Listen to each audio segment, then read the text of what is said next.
Assalamualaikum warahmatullahi wabarakatuh. Kami dari kelompok 8 mata kuliah pengantar bioteknologi akan mempresentasikan hasil diskusi kami tentang ekspresi gen hasil cloning. Berikut adalah nama kelompok kami. Yang pertama ada Diajeng Ayu Sukmanintias, yang kedua ada Fadila Rizky Divayanti, yang ketiga ada Rista Apik Cahyo Pamikat, dan yang terakhir saya sendiri Safina Salsabila. Berikut topik bahasan yang akan kami bahas. Yang pertama ada sistem operon, yang kedua ada pengendalian ekspresi gen, dan yang ketiga ada ciri organisme hasil cloning. Di sini saya akan menjelaskan tentang pengertian gen, pengertian ekspresi gen, dan sistem operon. Yang pertama, pengertian gen. Gen merupakan materi genetik yang terdiri atas sepenggal DNA yang menentukan sifat individu. Unit terkecil materi genetik ini terdapat dalam setiap lokus yang khas pada kromosom. Gen terdiri atas sepenggal DNA yang menentukan sifat individu melalui pembentukan polipeptida. Selanjutnya mengenai ekspresi gen. Pengertian dari ekspresi gen atau gen expression merupakan pembentukan protein atau RNA fungsional oleh gen pengkodenya. Selanjutnya ada tahapan ekspresi gen. Tahapan ekspresi gen terdiri dari transkripsi dan translasi. Pada tahap transkripsi, informasi yang dikandung oleh ADN ditulis ulang dalam bahasa ARN.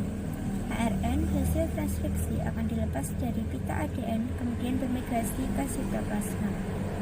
Yang kedua ada tahap translasi.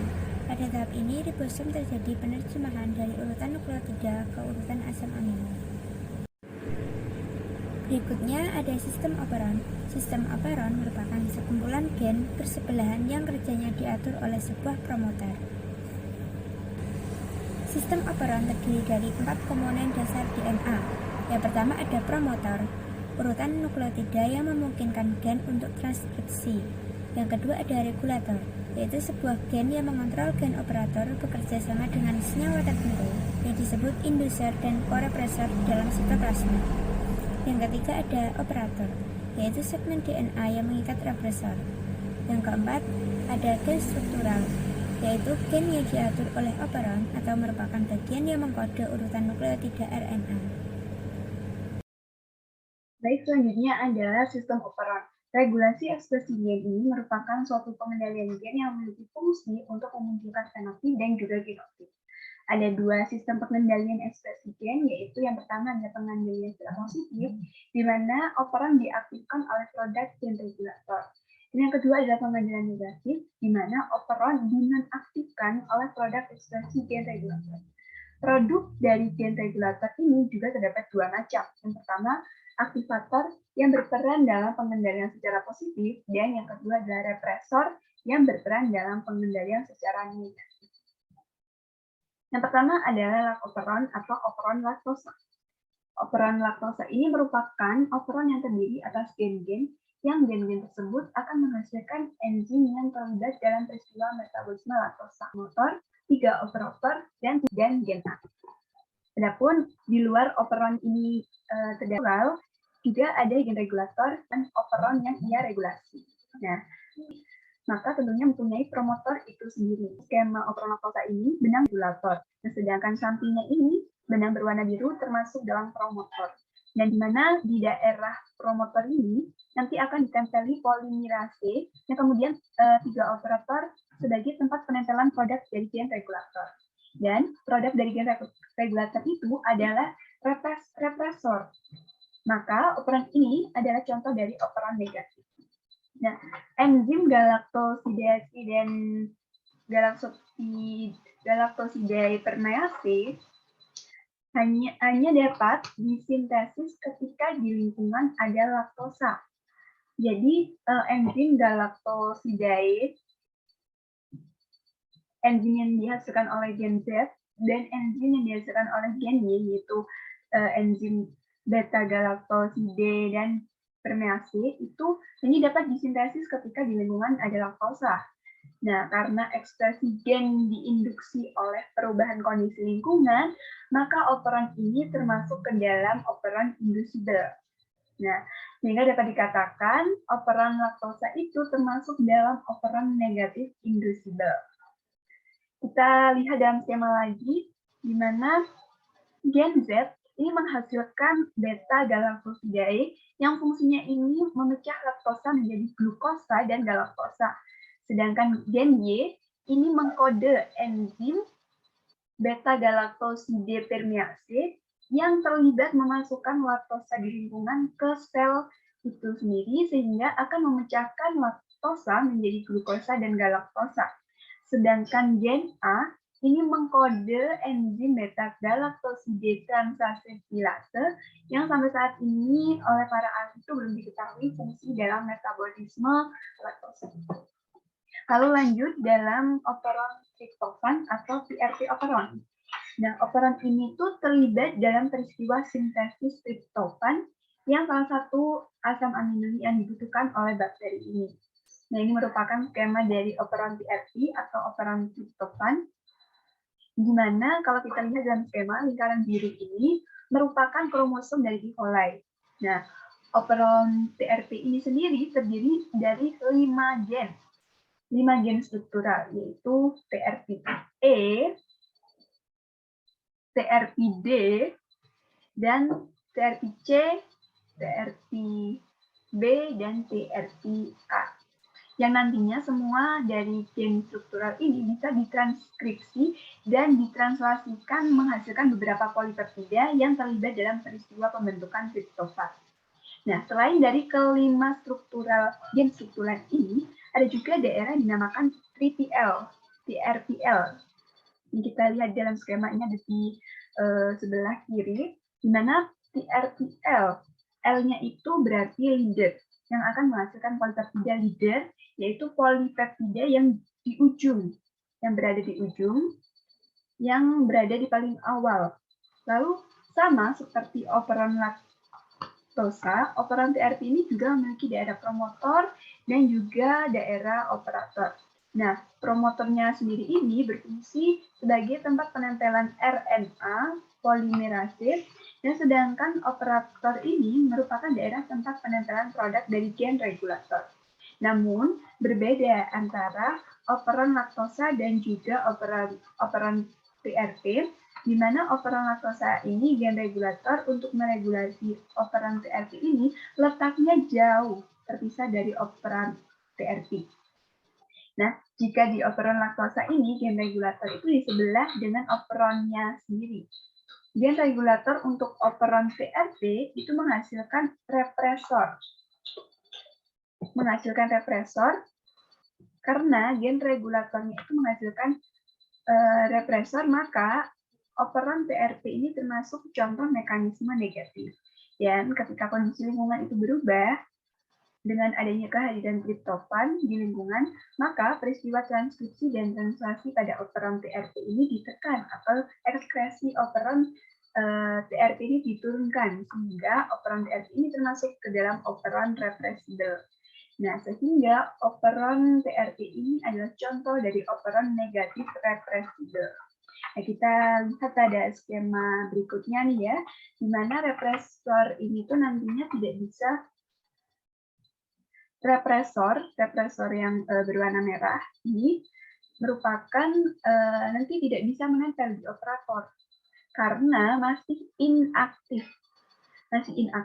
sehingga polimerase itu bisa menempel di promotor, sehingga polimerase itu bisa berjalan dan mentranskripsi TRPA, TRPL, dan sebagainya tadi. Nah, jika triptofan itu hadir di lingkungan, maka terbentuklah korepresor. Jadi ketika triptofan itu hadir ke lingkungan, maka terbentuklah korepresor ini. Yang nantinya akan menempel, ini nanti korepresor nanti akan menempel ke promotor sehingga transkripsi, nanti korepresor ini menempel di represor, sehingga represor nanti akan menjadi aktif. Mulanya inaktif menjadi aktif karena menghalangi RNA polimerase untuk menempel di promotor, sehingga transkripsi tidak terjadi pada operon. Nah, molekul dari reseptor ini sendiri adalah triptofan itu sendiri yang hadir ke lingkungan.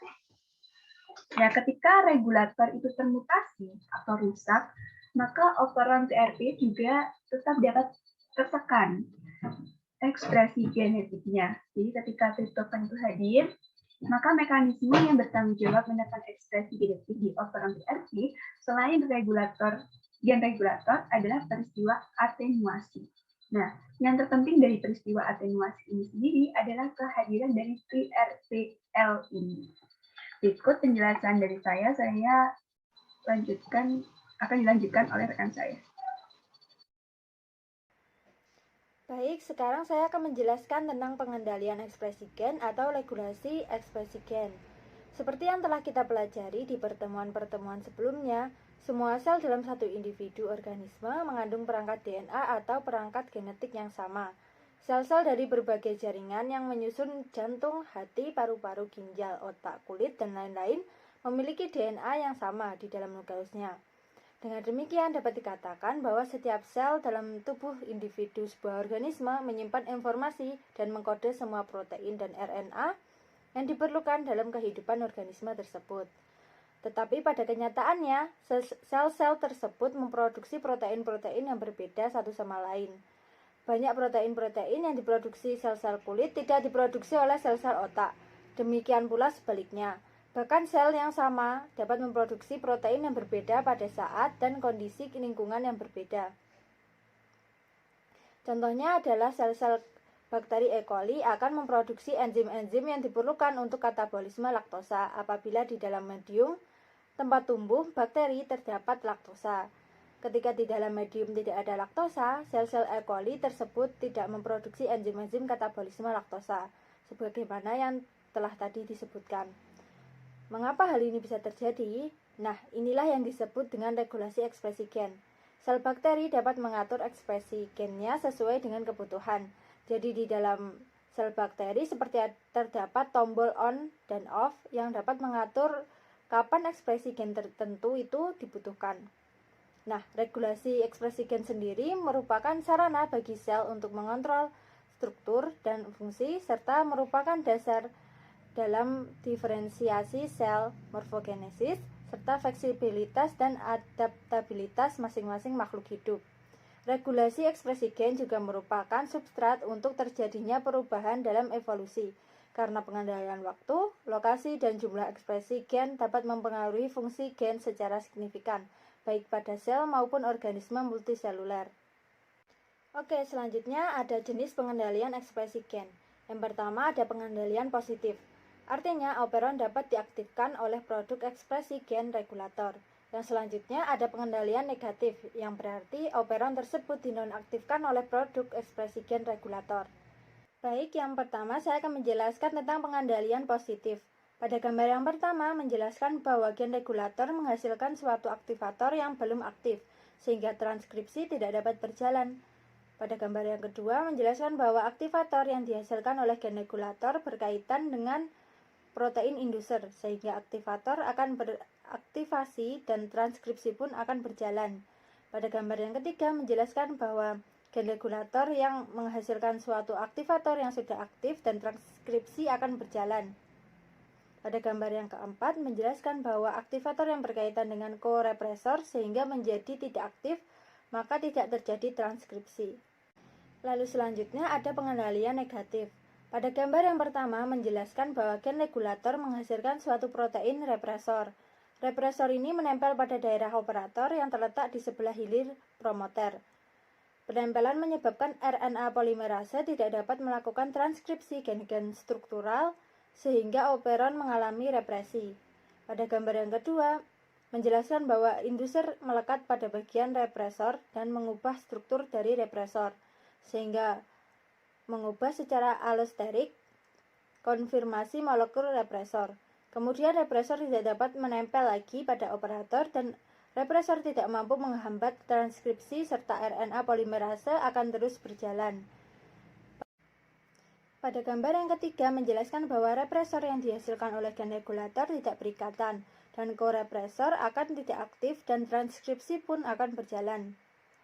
Pada gambar yang keempat, pada pengendalian negatif menjelaskan bahwa represor yang berikatan dengan korepresor pada sisi allosteriknya akan menghambat transkripsi. Selanjutnya ada sistem regulasi yang umumnya digunakan pada bakteri. Yang pertama ada sistem operon laktosa. Pada pengaturan ekspresi operon laktosa dilakukan oleh suatu protein regulator yang akan berinteraksi dengan promotor. Protein regulator tersebut akan menentukan inisiasi translasi yang dilakukan oleh transkriptase. Selanjutnya ada sistem operon transkripsi. Pada operon ekspresi transkripsi diatur dengan cara menghentikan transkripsi bila produk transkripsi yaitu triptofan sudah mencapai kuantitas yang dibutuhkan. Selanjutnya akan dijelaskan oleh rekan saya. Selanjutnya yaitu ciri organisme hasil cloning. Yang pertama adalah katak.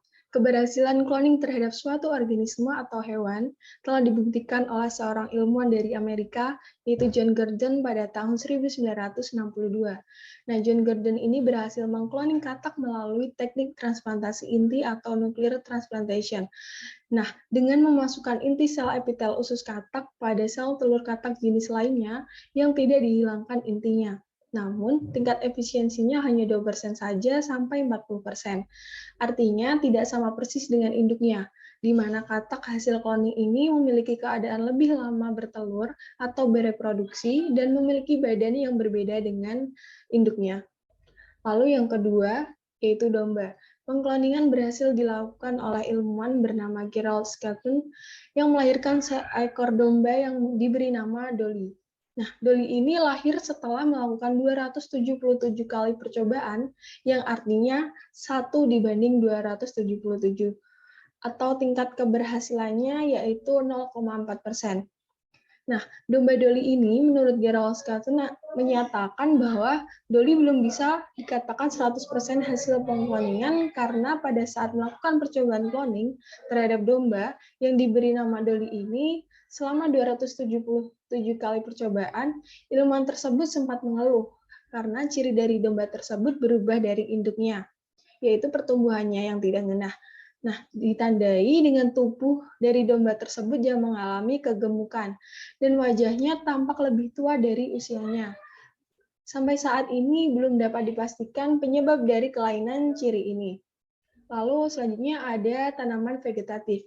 Cloning pada tumbuhan atau pembiakan tanpa perkawinan atau biasa disebut pembiakan vegetatif yang terjadi pada tumbuhan menuai hasil yang sangat memuaskan, yaitu tanaman yang dihasilkan dari pembiakan vegetatif mengandung perangkat gen yang sama dengan induknya.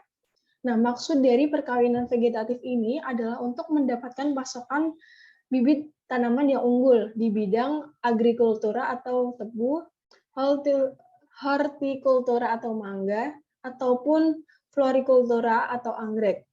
Nah, hasil dari perkawinan vegetatif ini menuai hasil yang cukup bagus dan menunjukkan ciri atau sifat yang sama dengan induknya, seperti tebu manis, mangga yang berbuah besar, dan anggrek yang berwarna-warni.